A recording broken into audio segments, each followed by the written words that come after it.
So we're creating an open space. I am lifting up and I am moving ahead. Together? I am lifting up and I am moving ahead. Sometimes you have to set an intention to move ahead into it. It's almost like you take your heart energy and you shoot it forth, and then you move into it and you catch up with it. And if that's too abstract for you, let me tell you a story about somebody who did that. It was Abraham Lincoln. He was in the general store business, and he and his partner had failed. It was their last day of doing business. They were down to the last 50 cents. And they were talking to each other, they didn't have any customers, about what are we going to do when this is over. And when it was Lincoln's turn, he said, well, all I want is a copy of Blackstone's Commentary on the Law. It's a very expensive book. And in those days, you taught yourself how to become an attorney, pretty much out in the wilderness where they lived. So he said, but how am I going to get that? Later in the day, a wagon rolled up, and it was a family, and there was a man and a woman. And the man said, hey, I got a perfectly good barrel here that I'll sell to you for 50 cents. Well, Lincoln knew all they had was 50 cents, and he said, yeah, I could surely use a good barrel. Certainly, gave him the 50 cents. Well, his partner knew what he was doing, but didn't say anything until they went on. And then he chided him for the rest of the day. He's like, why did you do that? At the end of the day, it's the last day in business, he gets the barrel that had been set down there and starts rolling it into the store. It goes ka-thunk, ka-thunk, ka-thunk, reaches into it, and there's Blackstone's Commentary on the Law. And Lincoln wrote later, he said, I was being prepared for something. I knew it. I looked up in the heavens and he said, I knew. And why else this miracle? He set an intention. He put it out there, and it wasn't a literal thing, but it was just what came to it. It's what came through him.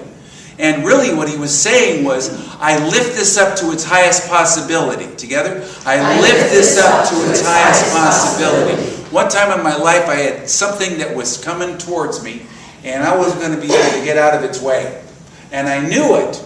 And there was nothing I could do to control it. There was nothing I could do to prevent it.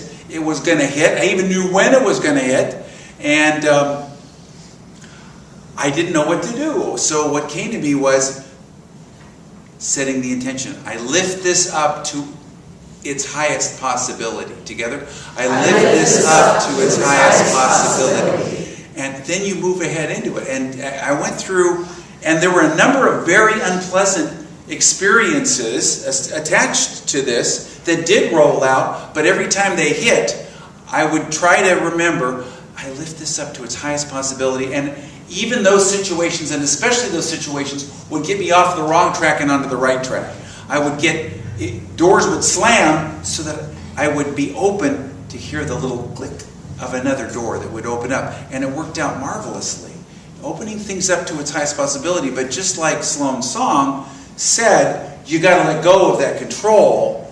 Another time in life I was dealing with something and I didn't know what I was going to do, and I was meditating on it, and I saw a picture of myself coming up out of a muddy swamp, but none of the mud stuck to me as I was coming up out of it. It was almost just rising up out of it.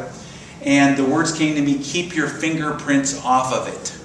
I keep my fingerprints off of it. Together? I keep my fingerprints off of it. Okay, now I want you to go like this when you say it. Together? I keep my fingerprints off of it. Keep loose, keep loose, keep loose. You got to keep loose. You got to keep a playful attitude. To keep your fingerprints off of it, you got to give your fingers something to do. So I'm doing this, right? I don't know. It's, we can do the hokey pokey, but we've already done that. Jason and I, last Sunday, after the service, we went to downtown Chicago, to the Loop, and we went to a Chicago Symphony concert, 3 o'clock matinee. And we had a wonderful time. We went out to dinner, and then that night there was a college recruitment night just a couple blocks away. We went to that, and it was a terrific time. And we went back to the car. He had school the next day. It was finals week, so he needed to get home. And it was rather late. And we go to the car, and it's in the downtown garage under Grant Park, and the door's locked. Well, that doesn't make any sense. I have a fob. Fobs automatically unlock doors. And if you lock the fob in the car, well, you can't, it doesn't lock. But there it is, it's locked. And I go through all my pockets, I have no fob. So I'm thinking, what's going on here? This makes no sense. And I think, how could I have possibly done it? Well, Jason starts, you get a little upset, because here it is, finals week, it's getting late. What are we going to do? He said, Dad, what are we going to do? What are we going to do? You got to have a plan, Dad. I said, just a second, Jason, let's play with this. Let's play with this. Let's just kind of play with this. You know, let's just, Dad, I don't want to hear about that. I can't get to school tomorrow. Now, I understand, but look, the worst thing, let's just talk about the worst thing that can happen. The worst thing that can happen is we're inconvenienced.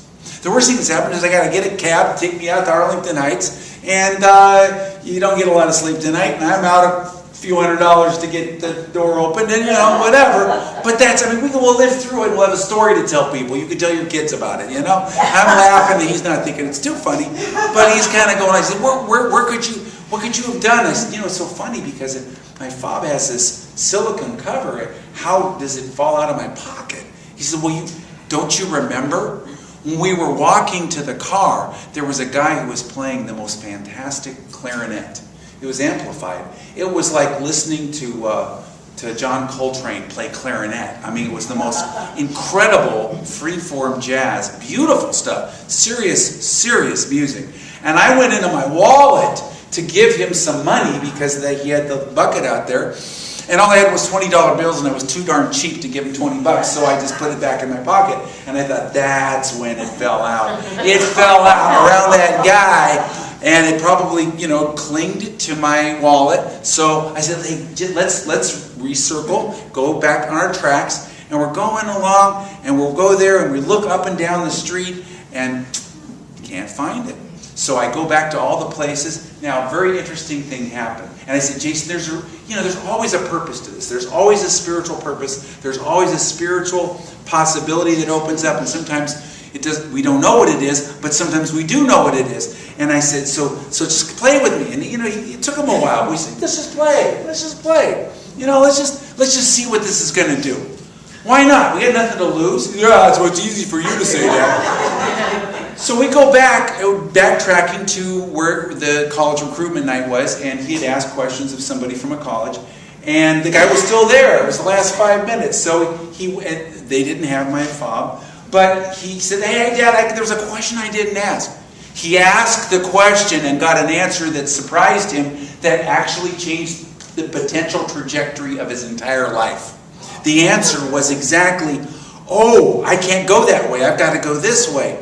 And when he realized that, he turned to me, he says, Dad, this is why it happened. I needed to ask that question. And he had all these revelations and realizations. Well, he still didn't have the fob. So we're walking back, and there's that guy blowing this incredible music. It was so good. And I just knew it came all over me. Don't be cheap. So I pulled out my $20 and I put it in there. And Jason turned to me in that moment. He says, Dad, you're giving him that $20. Open the door. Oh, door to what? And I said, what do you mean? He said, I don't know. I just know that you're giving him the $20. Open the door. And I realized that, and it felt good. It felt right. And we went back, and we're getting ready to cross the street, and Jason said, hey, there's some people over there playing chess. Can I go play chess with them? I said, Jason, we got to get our car. I call the towing service. They're going to come out 45 minutes. And he says, Dad, we got time. Oh, okay. Playful attitude. He's reminding me. Playful attitude. He's kind of enjoying it and having a great time. Suddenly Sid just comes over. Something happened that was a little off, and it was time to leave. And I said, Jace, let's go. So we went. He said, go where? I said, let's go back down to the car. It's still another half hour until they're going to show up. We go down. I'm talking to the people in the garage. They are having so much fun at my expense. They think it's the funniest thing, and I'm laughing with them. And we're having a great time. How could this be? And it was just, I was the entertainment for the evening. And so and I said, let's go back to the car. What for? You can't get in. Well, let's just do it anyway. And Jason said, yeah. I said, this doesn't make sense. And I tried, the door's locked. I said, yeah, and I go to the other side of the car. It can't be, when you leave your fob in there, it's always unlocked. It was unlocked. I go in there and it was there. It's never happened that way, ever. And Jason said, Dad, the reason why was so I could ask that question. And the reason why you were able to get your fob was because you gave him the $20.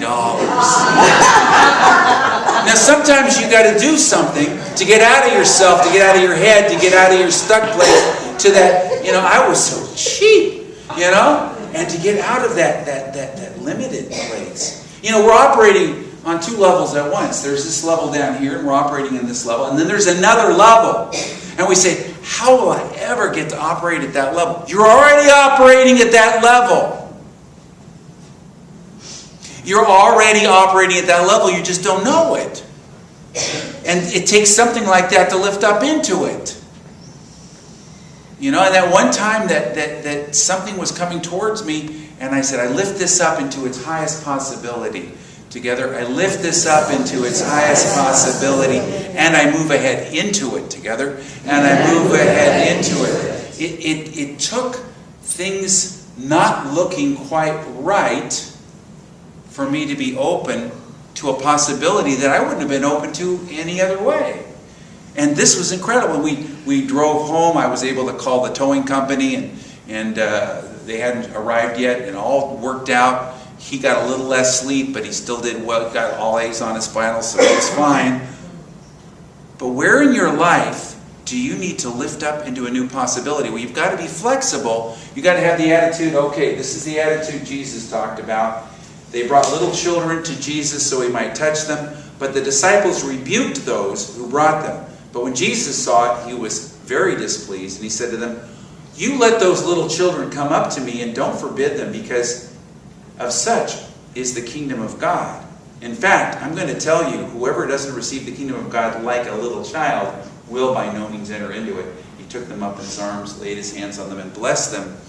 What about it being a little child? Little child, take the time to play chess. Little child, will give $20 to the guy playing the instrument. The little child, what are the qualities of a little child? Have you forgotten that little child in you? That little child in you hasn't forgotten you. That little child's still in there. It's another level. What is a little child? Tell me about it. Tell me what qualities a little child has that you can assume. Innocence, open-mindedness. I don't have all the answers. I don't know. Play, yeah. Being in that space of I don't know, wonderment, curiosity. How are you going to turn this one to good, God? Together, how are you going to turn this one to good, God? Having that playful attitude. Anything else? Not a know-it-all. Yeah. Child's not a know-it-all. Oh my gosh. All the theological arguments that people were throwing at Jesus, and he just laughed. People do it today. There's people in this world who think they got a lot of power.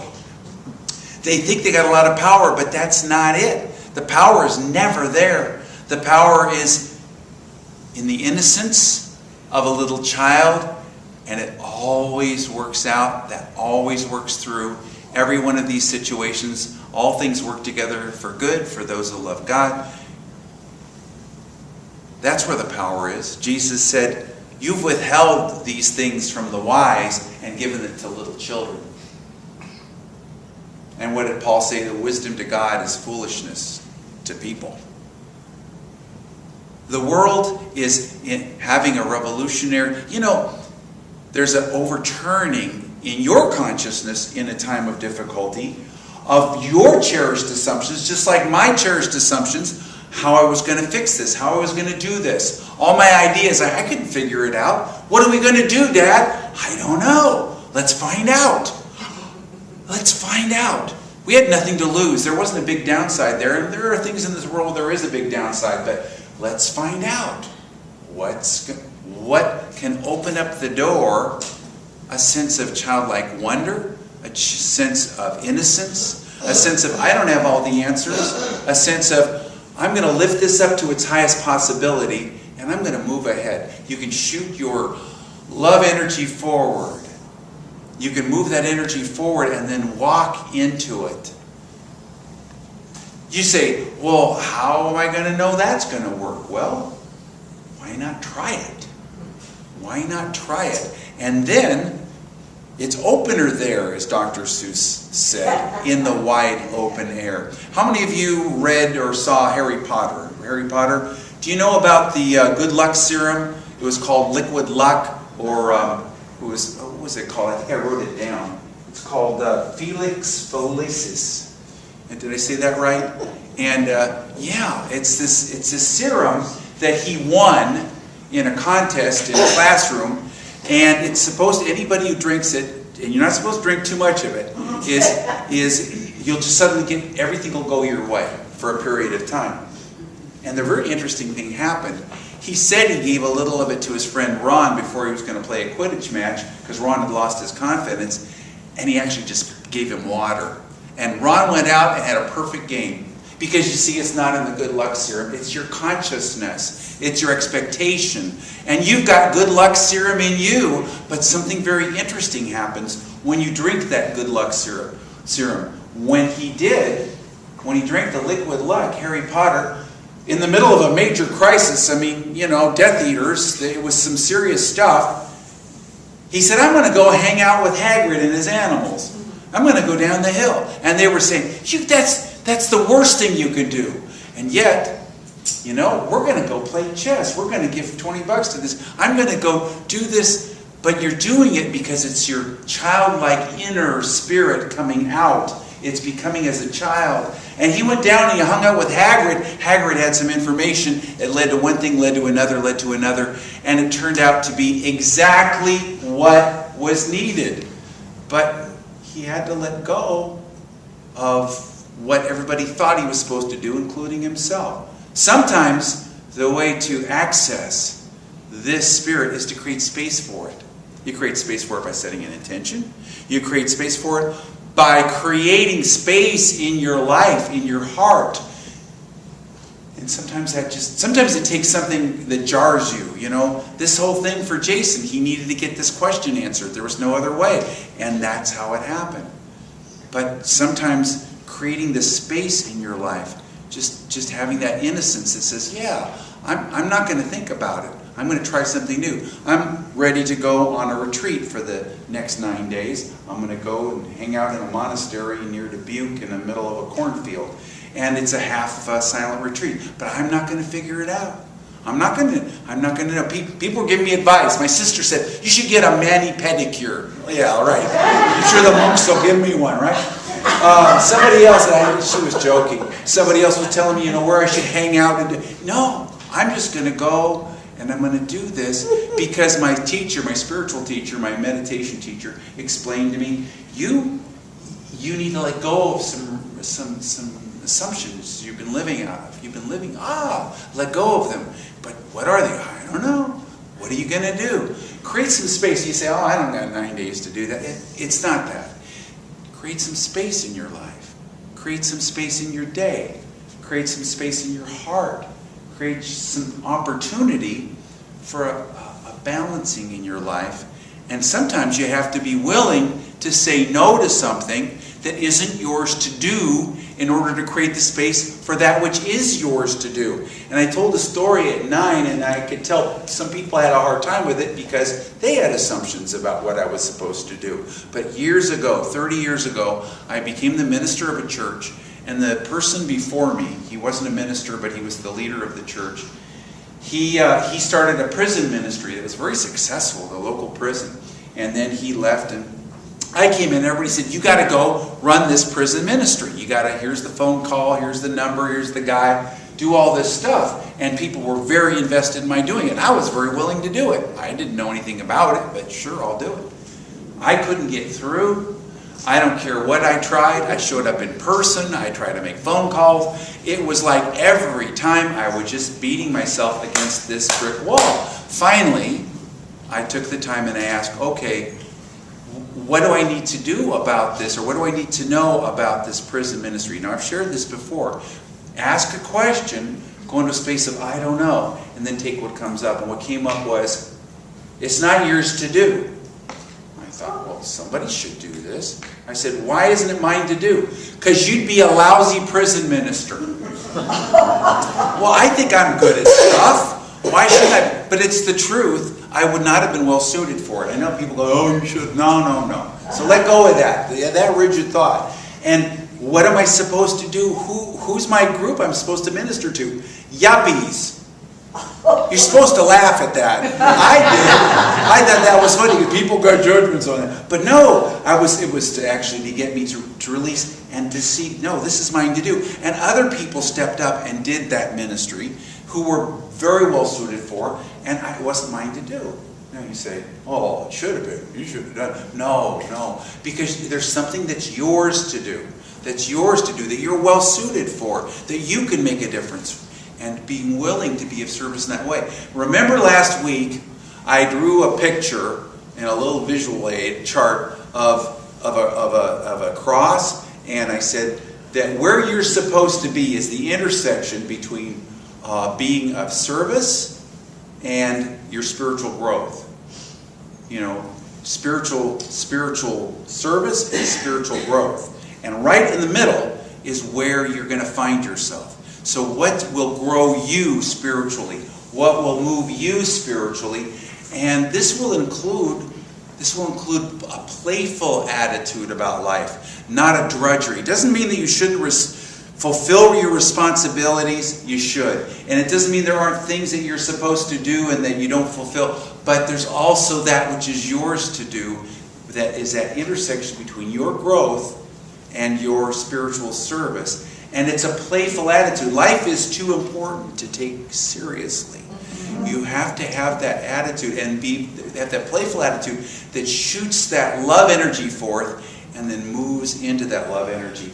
I love this wonderful quote from Meister Eckhart, 1200 AD. He was the chief monk of all the monasteries in Germany.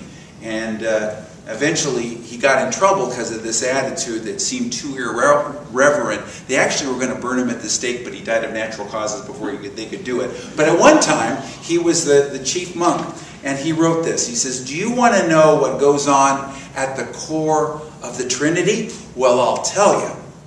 In the core of the Trinity, the Father laughs and then gives birth to the Son. The Son laughs back at the Father and then gives birth to the Spirit. And then the whole Trinity laughs and gives birth to us.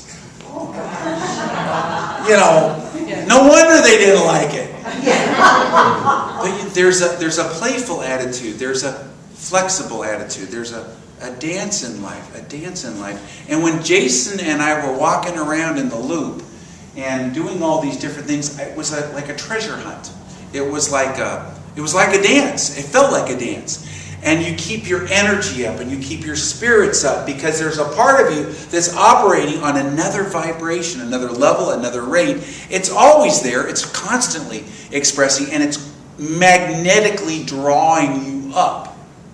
It's magnetically calling for you, and you can lift up into it. Now, I've shared many times about the spiritual thermometer. We've got little charts outside of Fellowship Hall, but you can imagine yourself going up on a thermometer to a higher vibration. Whatever you've got to do to move up to another level, and then you can move your energy forward and then show up in it. But it also means being willing to balance in your life, to find a balance in your life, to know that many of these situations in life that don't look the way we want them to are calling us to balance out our hearts and our minds. You know, there's the yin and the yang. I spent years in that yang energy, that male energy, and then about 15 years ago, I took leadership of a church, more than that, I guess it's 20 years now, a leadership of a church that had a minister who was a woman minister, and everybody cried every Sunday, and they had little Kleenex boxes in every pew, and that's what they were used to. And me, you know, I wasn't that way at all, but it was to balance them out, but it was also, more importantly, to balance me out so that I would find that balance in my energy. And then we would have, there would be a movement of balance in spirit. You know, James Dilla Freeman shared with me that he went through this with his wife Billy. She had Alzheimer's for 10 years. And when she went through this experience, that was so difficult. He was her caregiver, and he shared with me, I was meditating deeply, and it came to me, the purpose that I experienced this was because she needed an experience of receiving love. She'd given love all her life, and she needed to just be loved. And for me, I needed to give because I'd been a receiver all my life. And he said it balanced me out.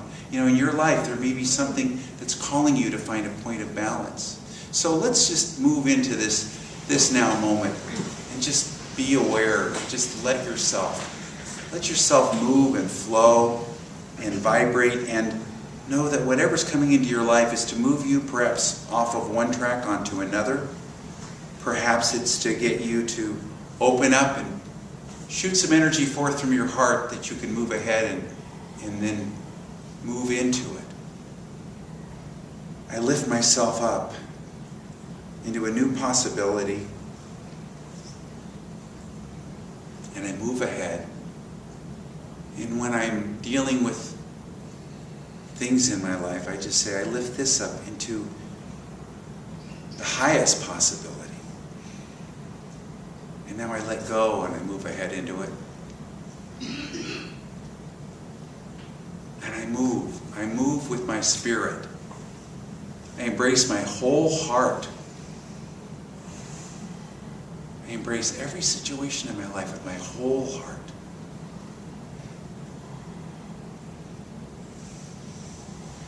Put my whole self into whatever is there without judgment, with an attitude of playfulness, an attitude of wonder, an attitude of openness, a willingness. And I'm willing to move. Thank you, God. And so it is. And one way to lift up into a new possibility is to do something different with our bodies. So we're going to take a deep breath and we'll let it out, and that in and of itself lifts us into a different state. And now we're going to set aside all the papers in our hands and all the thoughts in our minds and all the feelings so that we can be in this now moment and take another deep breath. Remember the great words of the mystic Dr. Seuss, who said, it's opener there in the wide open air. And in this higher place, we just kind of feel the tingling energy all around us, within us. Just become aware of the energy and the vibration of what is. And as we let go into this vibration and energy, this energy is easing us into being.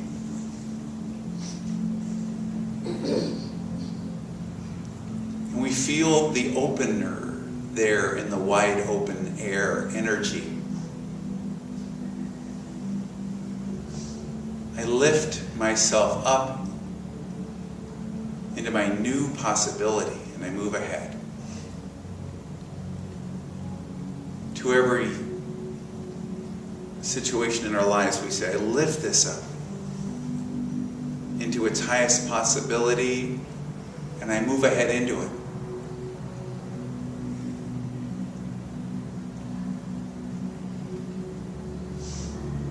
And if I am lifted up, I lift up all unto me.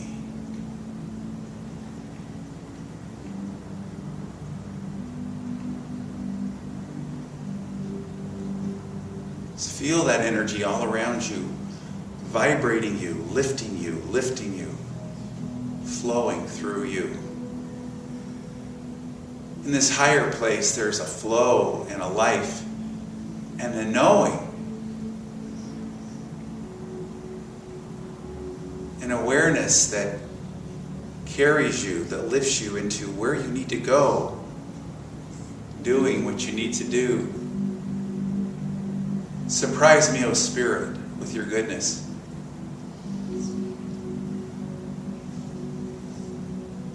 When there is something that we're dealing with, we say, surprise me with with your goodness. I lift this up into its highest possibility, and I move ahead.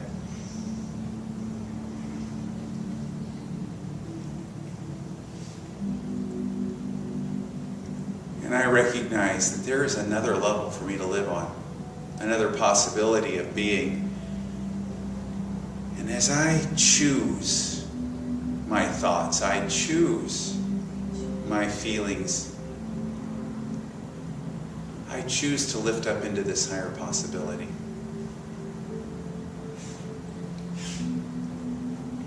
And I let go into it, and I move ahead. I send forth an energy from my heart of great goodness and beneficence, expectation. And I move ahead and I catch up with it.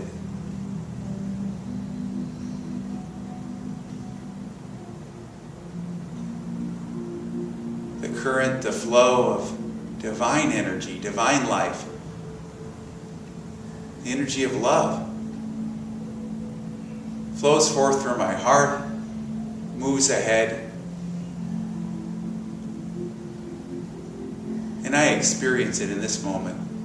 I lift up and I move ahead.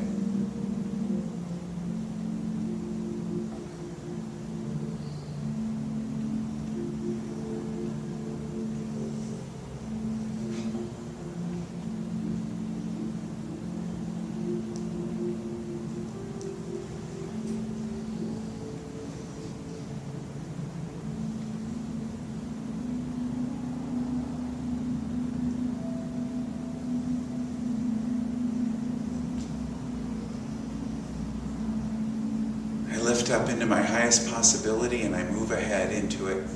And I move forward. I go forth to meet my good. And my good comes rushing to me. I have a playful, childlike, energetic, open attitude. A wonderment, possibility. Thank you, God. And so it is.